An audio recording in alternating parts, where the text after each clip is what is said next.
Video tutorial demonstrating a Java GUI program based on what I learned in developing my project.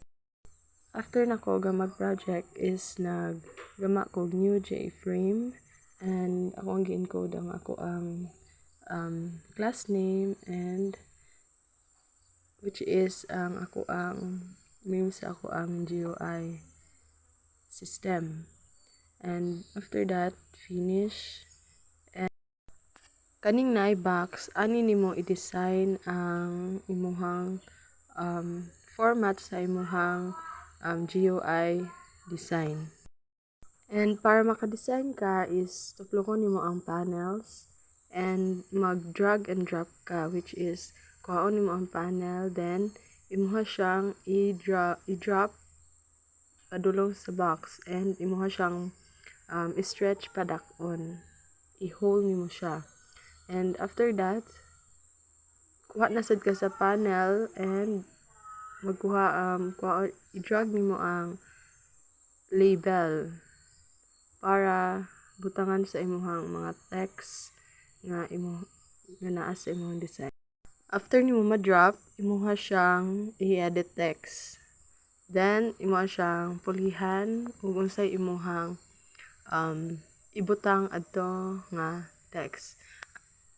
In my case is student man na ako so ako siyang gibutang text nga student. And balik-balik ko na nimo siya until mahuman nimo og kanang butang ang imong mga label. Kuha ra ka, drag ra ka unya imong i-drop then edit ang text until maporma siya og ngana. And if gusto nimo nga kanang mag-change og mga fonts, mudong ra ka sa properties and imong i-change dito og unsa imong ganahan nga fonts and size sa imong text. Yeah, okay. Then close.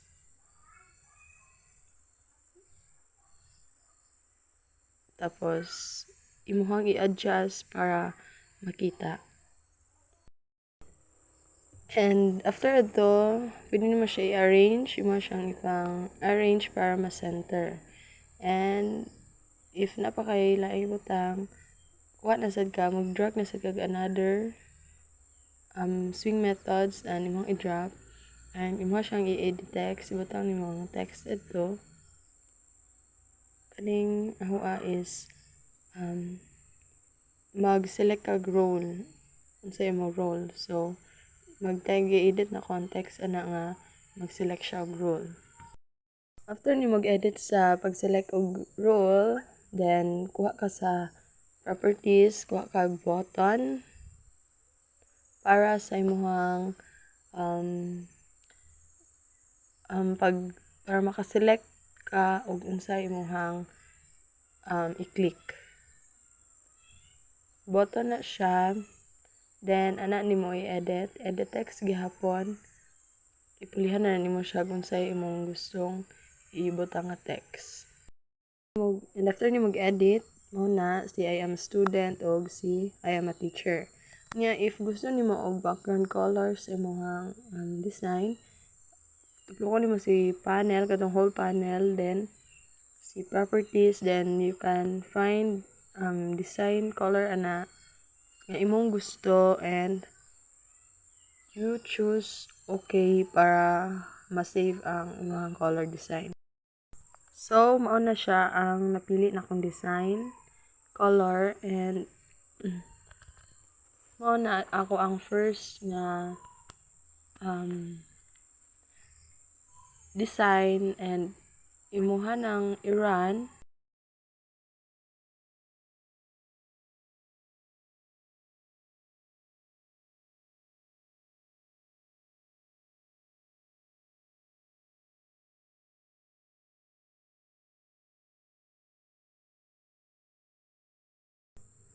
Ugawas na siya diri pero dili pa na siya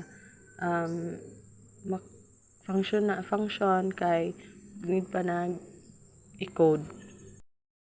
And for the new design, mag-create na po kag new J-frame and adto nimo ipangbutang ang sunod nga imong design. Same gyapon sa pagporma, magbutang og kanang label, kuha ka sa properties, magbutang kag label, drag and drop gyapon nga edit text, unsa yung gusto nimong ibutang, and same gyapon, same process sa paggama.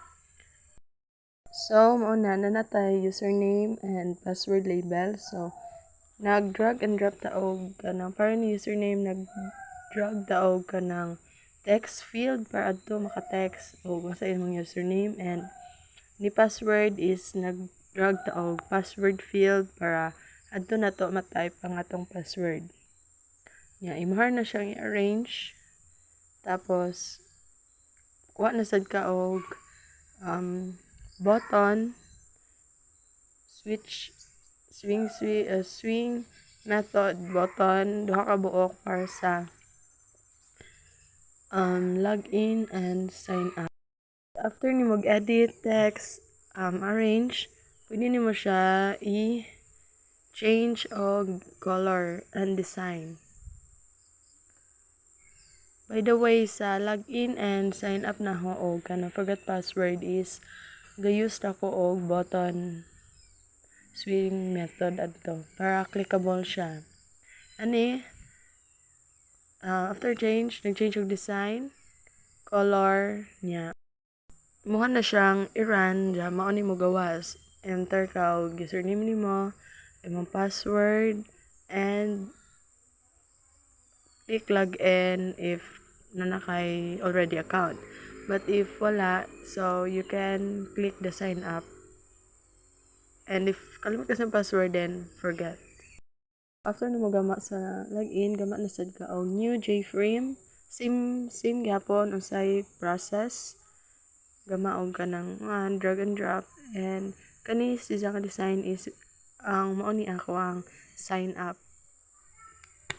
na design. Same process sa tanan until mapurma siya hingani.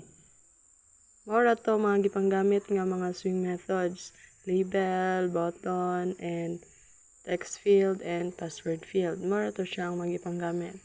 Then mo na siyang i-run, then click nimo, then mudong siya sa code, then imo i-run.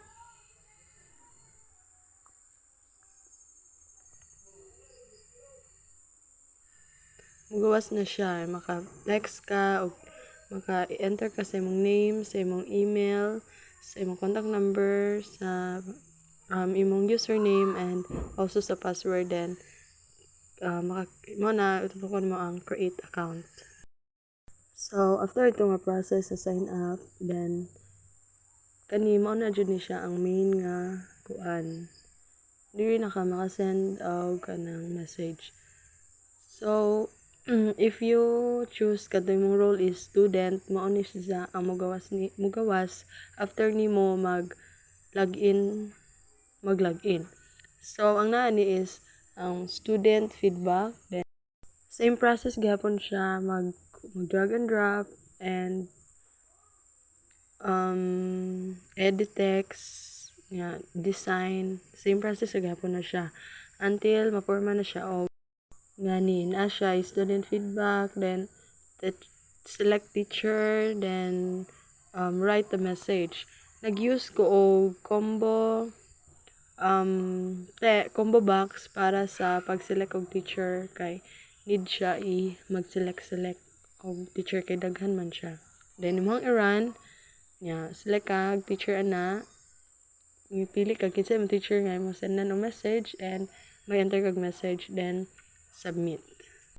And if ang imong role nga gi-select is teacher, mao ni siya ang design, which is teacher feedback and message nimo nga ni-receive, makita nimo dire. Same process gihapon nga mag-drag and drop ka and kuha kag label or mga same process gihapon og yun sa gusto ni mag-design, change design, And basta kay kani nga design is mo ni siya ang mogawas if ang imong gipili nga role is teacher. Mao ni siya ang forma na after ma-designan. And imo siyang i-run.